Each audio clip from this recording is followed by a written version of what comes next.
Opening statements today inside a Pasco County courtroom for what could be a landmark legal case in the battle against drug addiction, Florida versus Walgreens. The state is suing the drugstore chain, claiming Walgreens bears some responsibility for the costly addiction issues facing thousands of people in our state. 10 Tampa Bay's Eric Glasser has details as both sides starting right now to lay out their cases.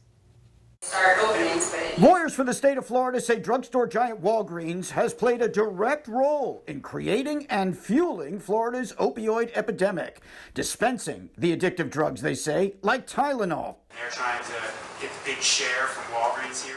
In their opening statement, attorneys for the state say Walgreens knowingly profited at the expense of others, addicts who've seen their lives destroyed, and the state, which has spent millions in taxpayer resources to battle waves of addiction. Had it not been so easy. Folks like Brandon Spencer, an addict turned advocate, say they're watching the trial closely with no shortage of blame, says Spencer, to go around. Had the doctors not just been writing those scripts so freely, had there been checks and balances, had there not been people taking advantage of people's disabilities as an opportunity to line their pockets, we may be in a better position today.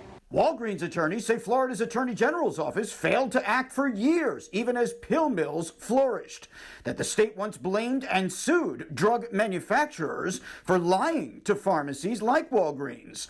The pharmacy's lawyers say they didn't manufacture the pills, didn't approve or prescribe them. They filled prescriptions, they say, approved for a patient by their doctors. The pharmacist is not there to second guess the doctor or to choose a different treatment that the pharmacist thinks might be better.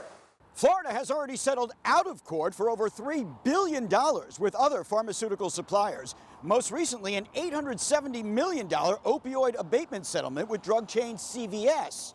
The Walgreens case marks the first time Florida is actually taking a drug distribution company to court.